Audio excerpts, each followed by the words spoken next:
Hi everyone. So I'm Steph. I'm here speaking on a project between PRISM, so Psychedelic Research in Science and Medicine, and Harm Reduction Victoria's DanceWize program. I'd just like to start by acknowledging the traditional custodians of the land we're meeting on today and pay my respects to elders past and present and extend a warm welcome to any Aboriginal and Torres Strait Islander people that are joining today. So, trip sitting and psychedelic-assisted psychotherapy are not the same thing. Trip sitting is when a sober person risk manages another person's psychedelic experience. This may be pre-arranged, but very informal, like if you ask a friend when you're trying something new.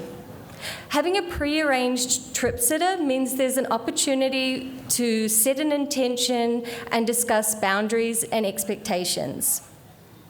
In the context of DanceWize, where a person who's intoxicated at a music festival receives care from a harm reduction peer worker, usually the experience has not gone to plan. People may have had multiple substances, including psychedelics. Sometimes challenging psychedelic experiences can have a therapeutic benefit, but that doesn't mean that a trip sitter is a therapist.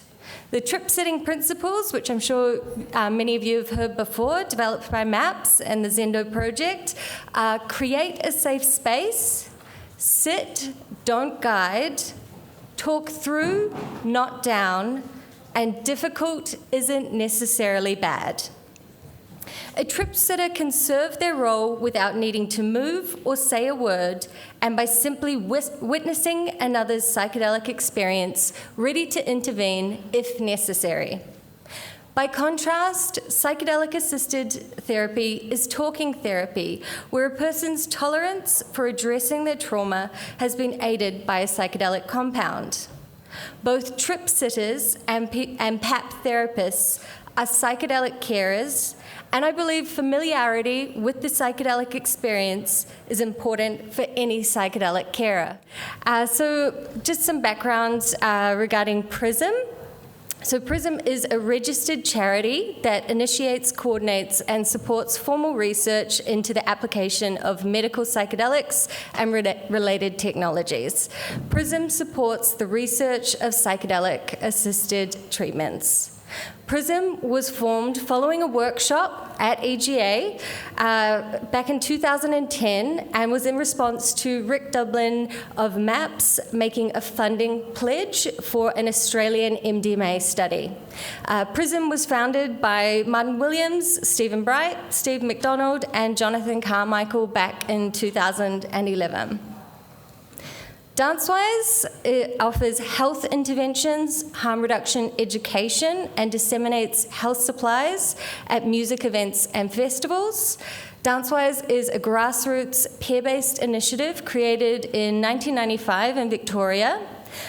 There's a short video, if you're interested in the history, that was released in 2020. It's called Rave Safe DanceWize 25-Year Retrospective, and you'll find more information about both PRISM and DanceWize in the EGA journal. DanceWize has been administered by Harm Reduction Victoria, so it's a Department of Health funded organisation in Victoria, since 1999. HRVIC is a not-for-profit, peer-based community organisation for people who use drugs, created during the health rights movement of the 1980s. So I joined DanceWize as a volunteer in 2012, and I'm still a volunteer.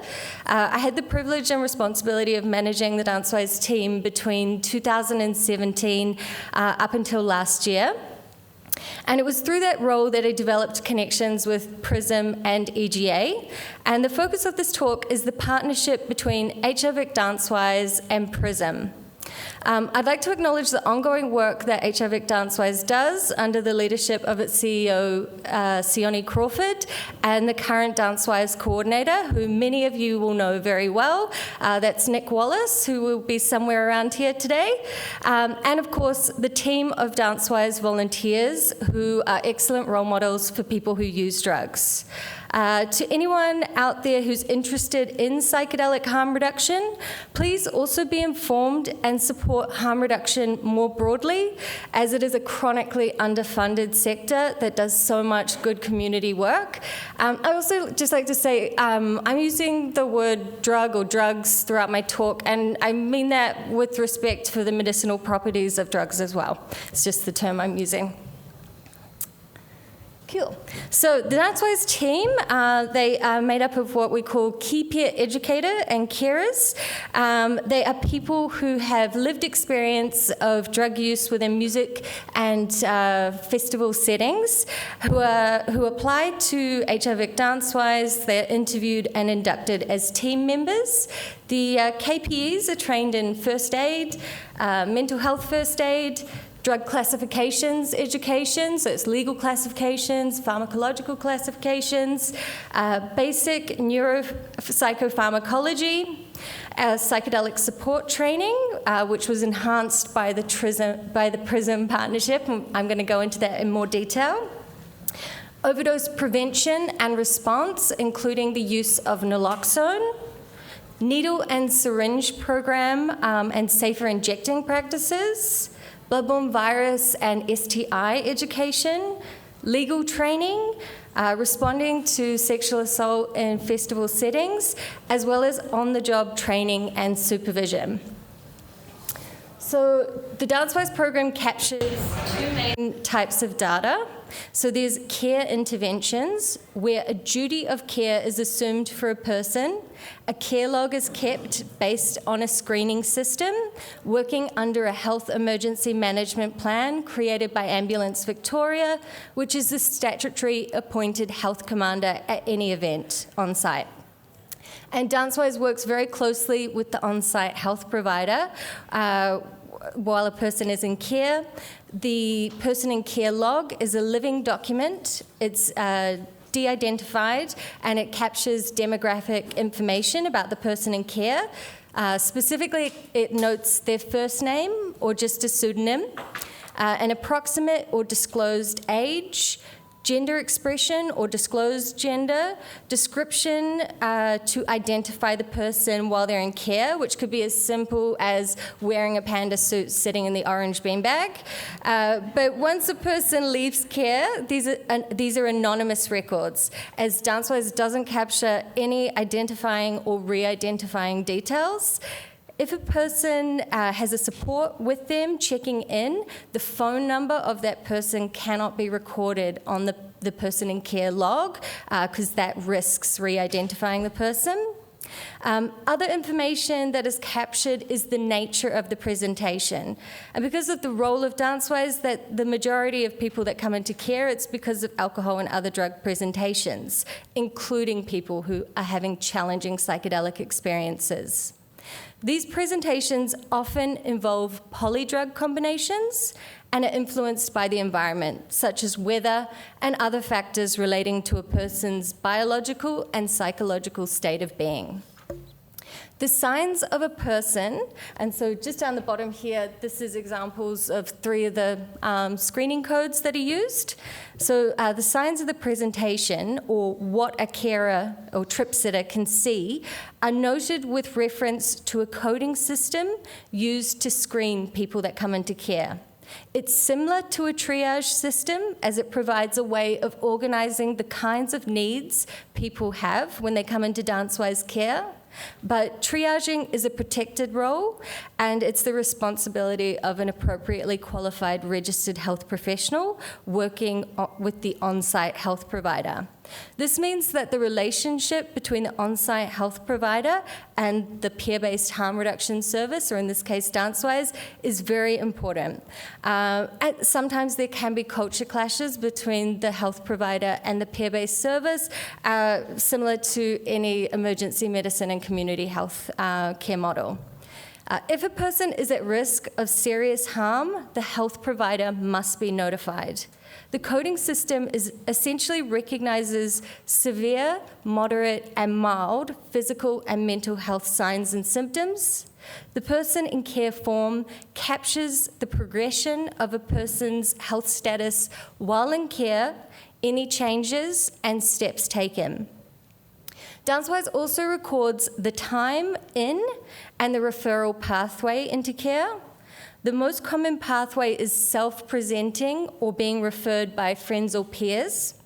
Referral from the on-site health provider is also common, for example, after someone has been triaged. These forms record the outcome and the time that a person left care as well.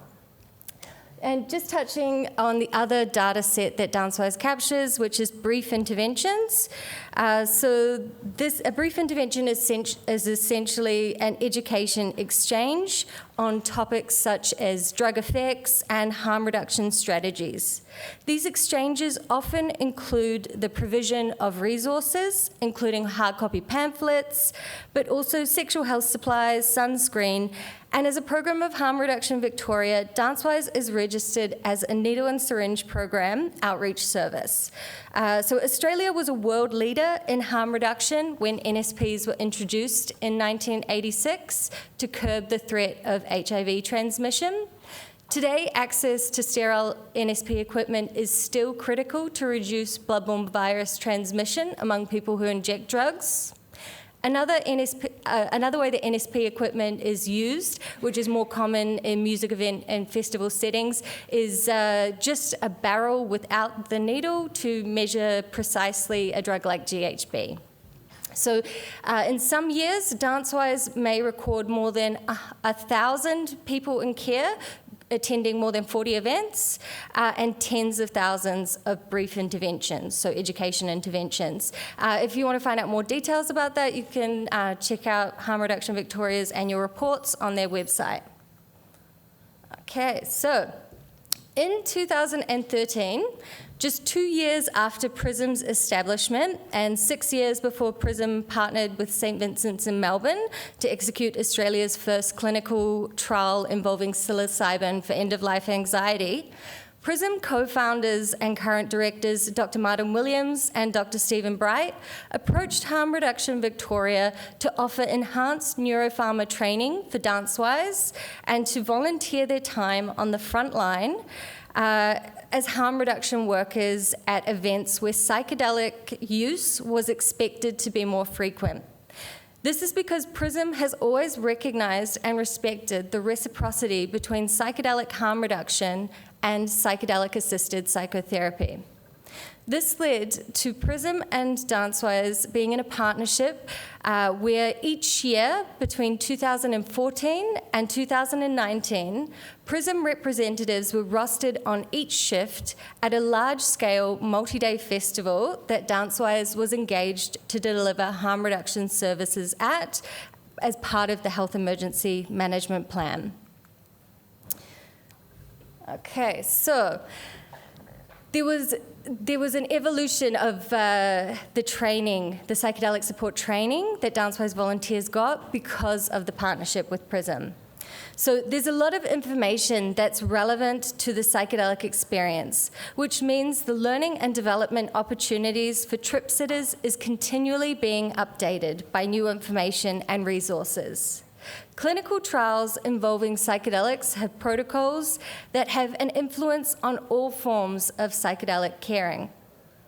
And I'd just like to point out that there is a potential risk just to be aware of that the psychedelic experience and the people using psychedelic drugs may unnecessarily be pathologized if the only sanctioned psychedelic experiences are happening in clinical settings.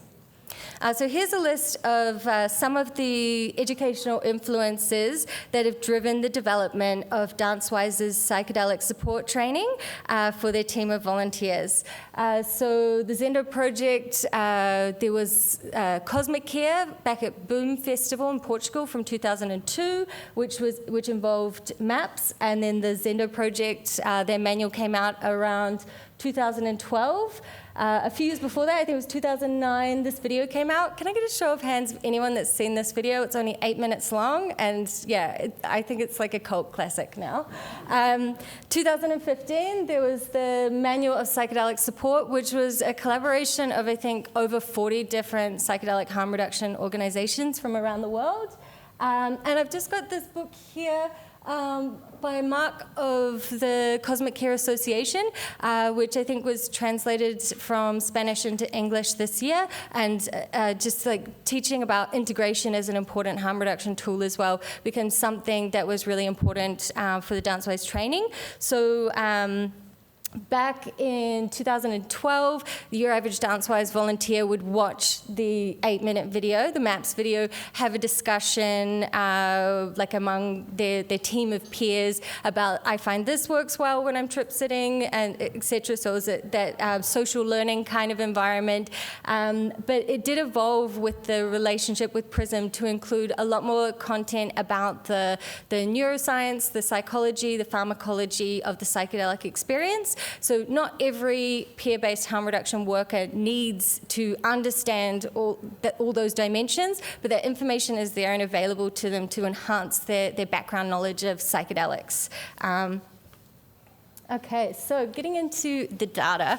You don't have to read this, I'm going to pull some stuff, but this is a spreadsheet that is bringing together a year's worth of really messy data, because like as much as the system does work, we're working in remote environments, and we're talking about really scrappy pieces of paper. We've run out of bits of paper before on site, and I have used tea towels and written notes in between while we're getting things printed. So yeah, and I'm going to show you some photos of what the PIC forms look like as we go through this. So I just want to remind people that DanceWize service data is captured in the course of service delivery to demonstrate due diligence when managing a duty of care. That is, it's business as usual data rather than data captured in the course of a research project. This means there's a lot of data and it hasn't been captured to answer a specific question about, for example, the relationship between trip sitting and psychedelic-assisted psychotherapy.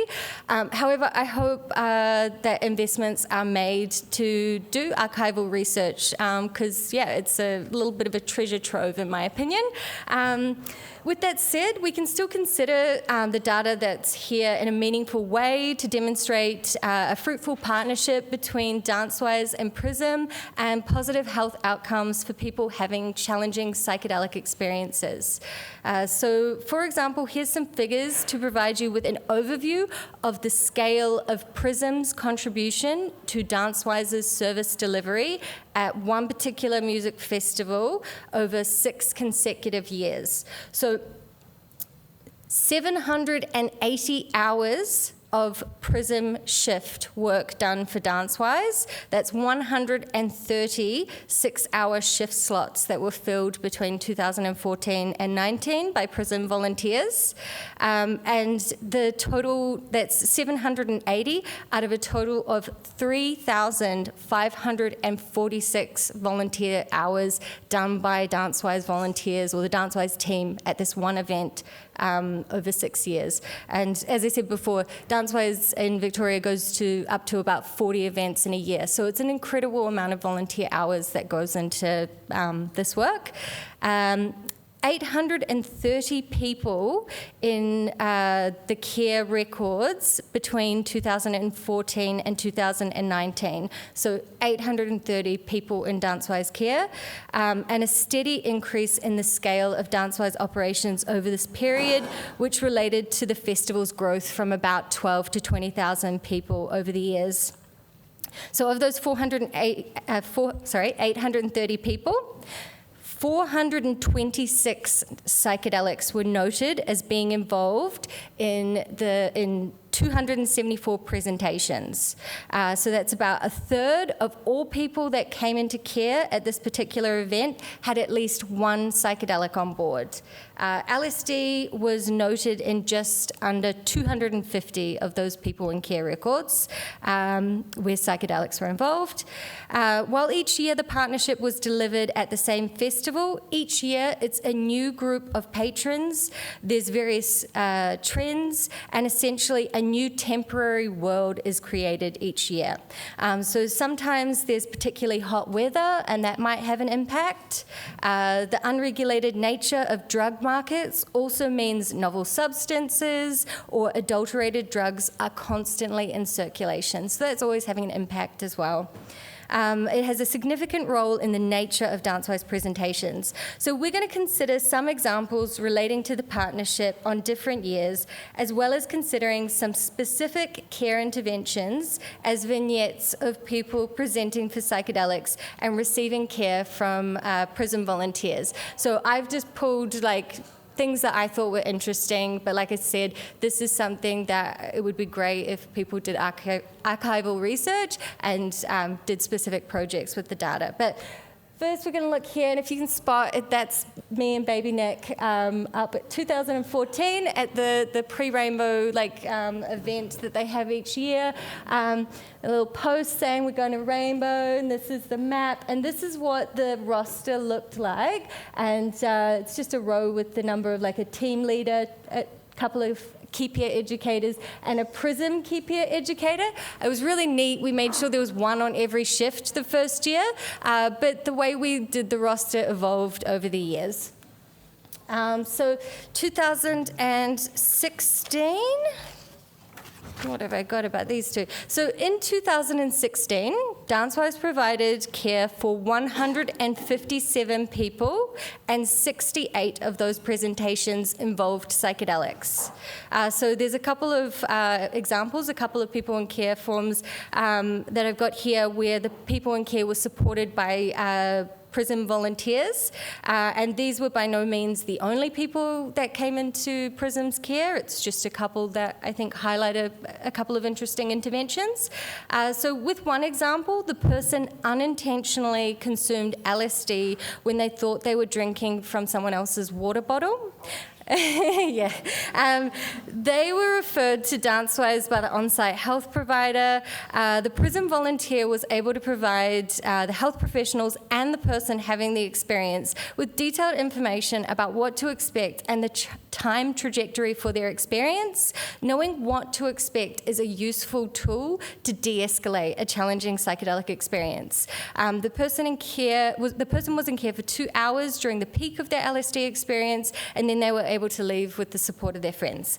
The other example we have is the person in care was in a thought loop, and the PRISM volunteers' familiarity with this behaviour meant they were able to de-escalate and distressed friends and bystanders.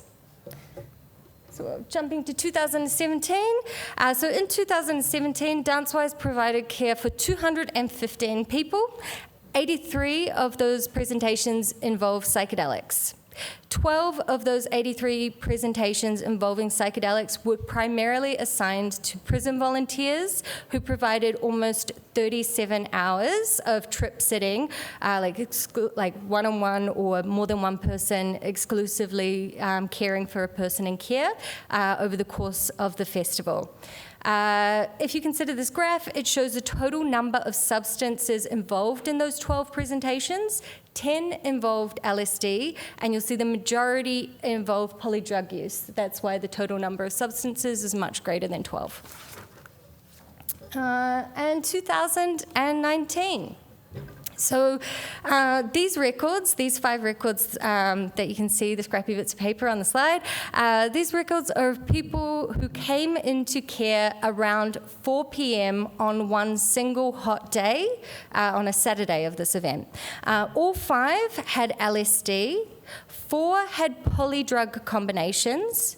Their time in care ranged from 1 hour and 20 minutes to 13 hours and 40 minutes, and that is not a record, I'll just point that out. But most only required an actively engaged trip sitter or several sitters for between 1 and 4 hours, so again for that peak of the experience. They were all having challenging psychedelic experiences, but on its face the patterns seemed to be that their psychedelic journeys were steered off course by hot weather at the peak of the afternoon's heat, when it's easy to neglect self-care measures like staying hydrated. These people in care were provided with shade, water, and time in a calm and non-judgmental space to ground themselves and breathe. In one case, a person in care needed to sing on loop the Staying Alive line from the Bee Gees song, supported by a chorus of DanceWize and PRISM volunteers. These are the tools of trip sitters. Okay. And in summary, psychedelic-assisted psychotherapy, as the name indicates, is a therapy session aided by psychedelic compounds. By comparison, psychedelic support or trip sitting is often a community-led support where the intention is to let someone have their experience while the sitter manages the risk of harm from misadventure. The professional pathways to practice psychotherapy are well established in the sense that you generally have to be a psychologist with specialty expertise in psychedelics. There are also pathways to be a harm reduction worker, which often includes having lived experience of drug use.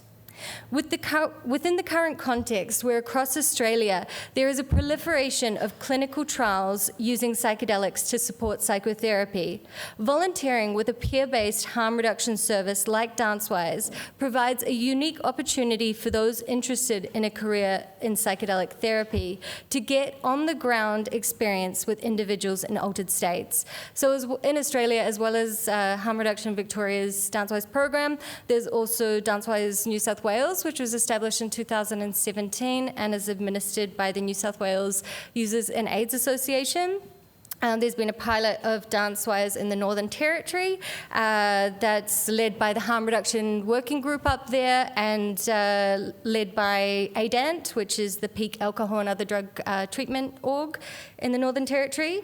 In Queensland, there's Conscious Nest, established in 2014 by Brooke Walters, a social worker and harm reduction peer worker.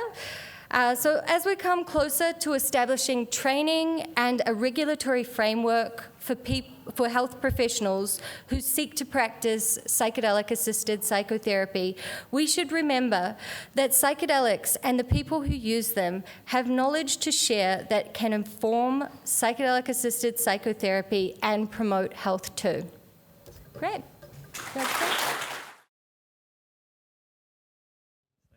Yeah, really great talk, Steph. Thanks a lot. I'm just curious, what was the record sitting session? It's over 24 hours. It's over 24 hours, and It did involve LSD. But often, people might have the experience and then they might sleep, sort of thing. Or sometimes people have been in care. Actually, some of the longer ones have been things like it's flooded and their tent's been destroyed, and they live with DanceWize for the festival or something like that. Hey. Thanks for that, Steph. You mentioned harm reduction groups in a bunch of states. Is there a list that covers all the states and territories in Australia anyway? Because you didn't mention Western Australia and South Australia on that list. Yeah, I didn't mention them. No, there isn't, but I think that it's in the work. It's in the mix at the moment. There's a Harm Reduction International Conference in Melbourne in April next year, and there will hopefully be a workshop on festival harm reduction. And yeah, I know maybe if Amber is here, there's people that have done little bits and pieces in Tasmania as well. And I think you've been involved in South Australia before, is that right? Or yeah. And I think Steve Bright is trying to cook something up in WA, among others. So, yeah, hopefully it's continuing to grow. Thank you so much for being a part of Garden State, Steph. Please thanks Steph again.